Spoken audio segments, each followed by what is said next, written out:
Welcome to FinTalks, a chat with FinanceMalta Members Edition. With me today, I have two successful women, which is a pleasure to have. I have Anna Pritsker, who is the director of Step Solution Limited, and Margarita Tovstolyak. I hope I did it well. That's no problem at all. She is the corporate executive of Step Solutions Limited as well. And with them, we're going to discuss the tricks and trends of the 21st century banking. Thank you, Anna and Margarita, for joining this podcast. Yes, thank you. My first question is to Anna, to you. In brief, can you tell us a bit about your company, First Step Solutions Limited? Yeah, sure. First Step Solution Limited was established in Malta in 2001, so we've been here for 20 years practically, and it's a corporate service provider, fully licensed, authorized by MFSA. So the core business of our company is company formation, management, day-to-day administration, providing secretarial directorship services. We do accounting, we help with audit, so basically it's one-stop shop, and we have big experience with various foreign clients, expatriates, entrepreneurs, and wealthy private individuals and their families. Okay, Margarita, let me ask you this question. What are the current challenges that both clients and service providers face when it comes to corporate banking?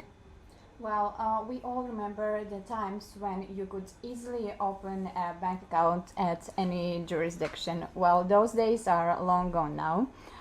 In response to global anti-money laundering compliance regulations, banks have tightened their onboarding processes as well as their compliance checks. Nowadays, it has become increasingly difficult to open as well as maintain a corporate bank account. Since the banks have to implement risk assessment procedures to each client, many potential customers and mostly the line of these customers' businesses no longer fall within bank's scope and are not in line with the bank's strategies. So there will be various factors considered by banks prior to onboard a particular client. So let's start with the jurisdiction. Jurisdiction in which company has been registered and in which this company operates, as well as countries the company trades with, citizenship of ultimate beneficial owner, type of business activity that company undertakes, volumes of the transactions, and this list can go on. It all depends, there are a lot of key factors which are considered by each bank individually, I would say. Also, many banks nowadays ask for a physical substance for a company. This includes setting up an office as well as hiring full-time employees. And this is when it becomes pretty challenging for some international clients to follow this rule, so to speak. And thus sometimes we see sad cases when newly registered company is forced to go into liquidation, dissolution, because it failed to open a trading account with any bank. And it seems to be a common practice for the banks nowadays to review, not only to review, but as well to de-risk existing bank accounts. As a result, banks terminate relationship with their existing clients since those no longer fall within their risk appetite. This is a major obstacle, as no active business can function without a bank account. So considering all these numerous factors, it is always advisable to discuss your corporate banking options with professionals who will guide you through the challenging process of bank account opening. I guess that everyone will agree that having someone opening all the doors for you will be easier than to get through on your own. And despite all these difficulties that I have mentioned earlier, we always managed to find a tailor-made solution for our clients. It can be a corporate bank account with a traditional, fully licensed bank, as well as an account with so trading right now, alternative to traditional banking, electronic money institutions, EMIs in short. In fact, you're taking me to my next question about EMIs. I mean, whoever is not familiar with this term, EMI means electronic money institutions. Can you, in a nutshell, explain what it means? Oh yes, concretely? Gladly. Electronic money institutions are companies that are licensed to provide financial services to third parties, as well as store their funds on a special segregated accounts. Such licensed payment platforms provide an alternative payment options to bank accounts that allow you to easily send and receive funds payments worldwide, as well as include private and corporate purchases with the use of a debit card, and also payments to manage your business effectively.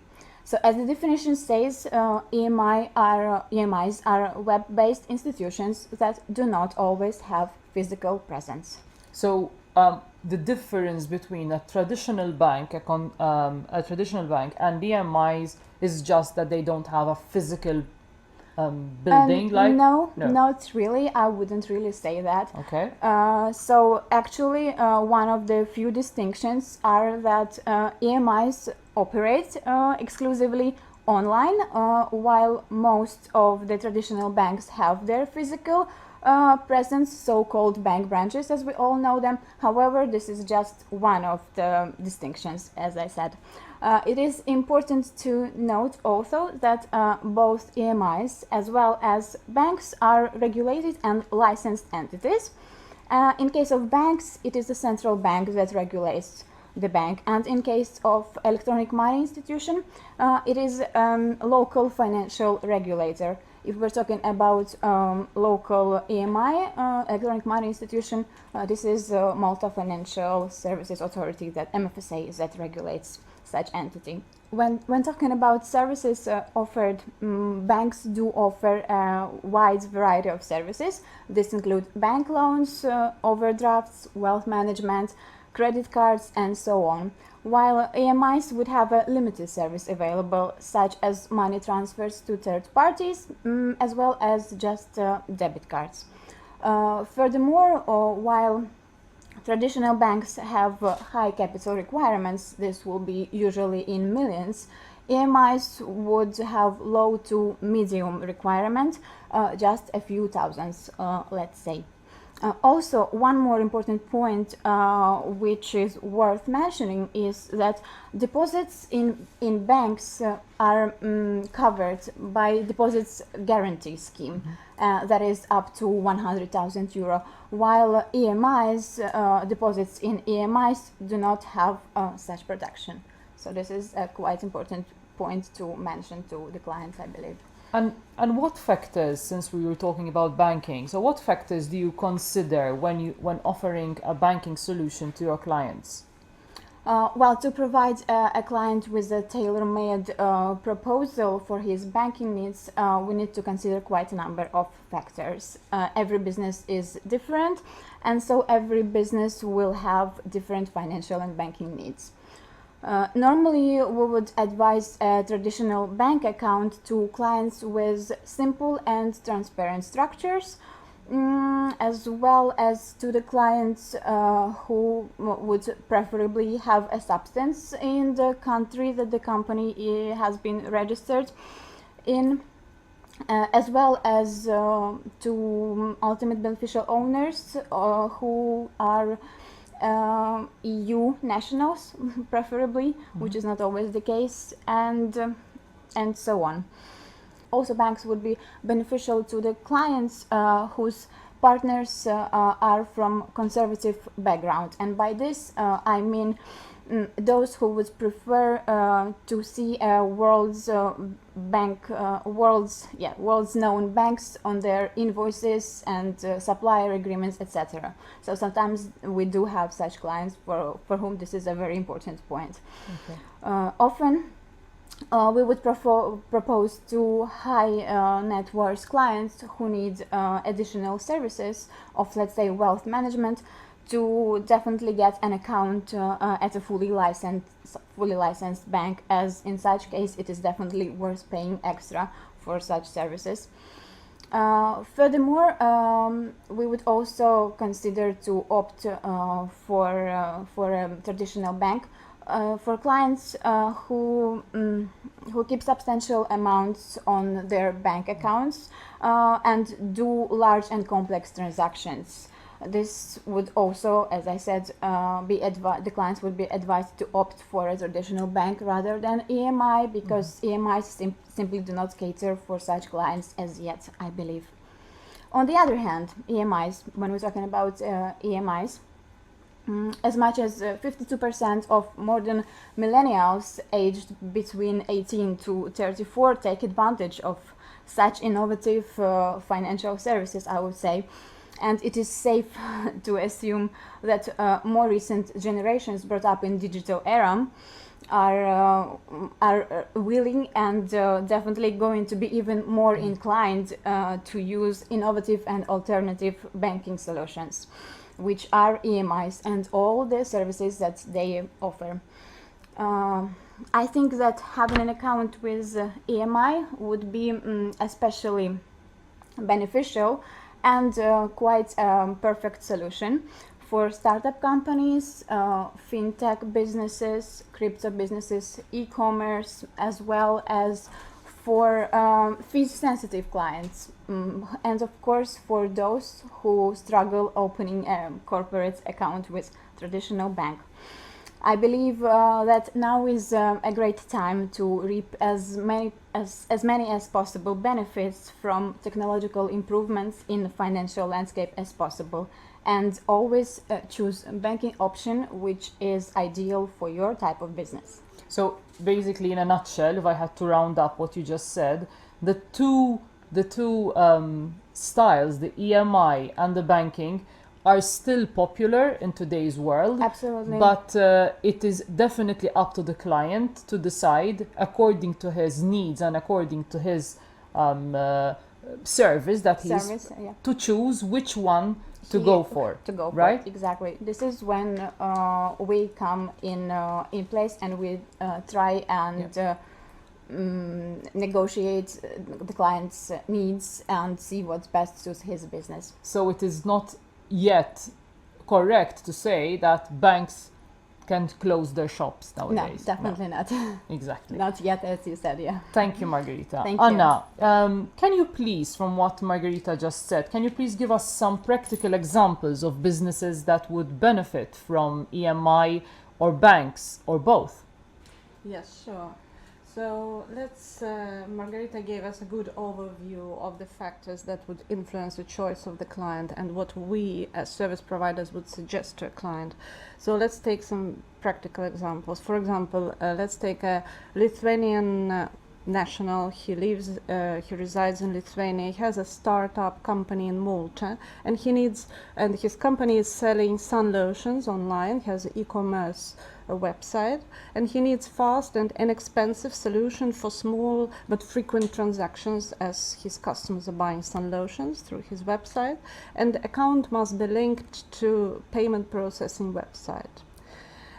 So in this case, it's definitely, we would suggest an EMI for him, because it's a startup. He needs low fees, which EMI normally offer, and EMIs, they're famous for being very user-friendly when it comes to connecting to payment processing websites. Mm-hmm. So for his e-commerce business, this would be an ideal, easier solution. Then perhaps when the company grows, we would suggest another EMI or another bank account in a traditional bank. But for now, he would just need an EMI.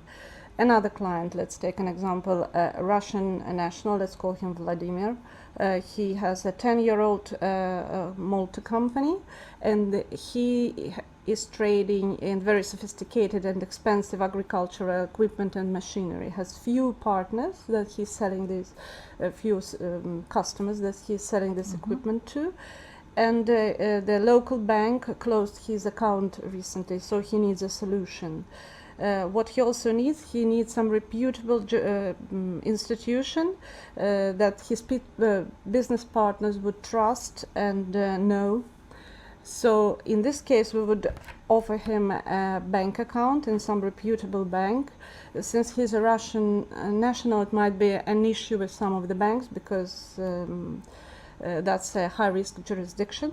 However, some banks, for example, in Switzerland, some investment banks in Switzerland or let's say Liechtenstein would accept such client if he also make investments with the bank, and he probably would have the money for it because he has 10-year-old company, that's successful business, and he would have a nice name on his letterhead, nice name of the bank.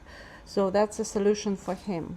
And the third example, so I don't tire you, Czech individual. He lives in Czech Republic. Has a 3-year-old company in Malta that is leasing and selling software. He is not happy with his current bank, so he wants to change.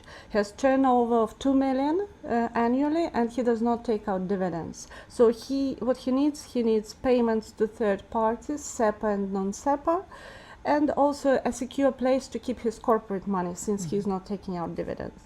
So in this case, we would offer probably both EMI, an account with EMI, and an account with a traditional bank. So EMI would cater for his day-to-day running of the business, his transactions. We would find a bank that cater both SEPA and non-SEPA payments in various currencies.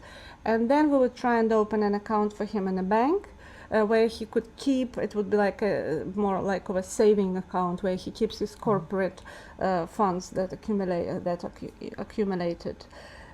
In general, we always suggest to the clients not to keep all the eggs in one basket. It's good to have, segregate funds and to have more than one account, just in case the bank closes one account, the client has another account, because otherwise the company cannot run smoothly. Yeah, exactly. So for the benefit of our listeners, can you summarize the major pros and cons of both EMI and traditional banking? Yes, so both banks and EMIs have both advantages and disadvantages. So you have to evaluate them when you choose your perfect banking solution.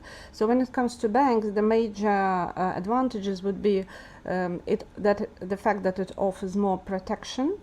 It has more of a solid reputation. I mean, banks has been on the market for forever, so everybody knows what the bank is, unlike EMIs, and it offers various services. It's a sort of one-stop shop, so it's very convenient.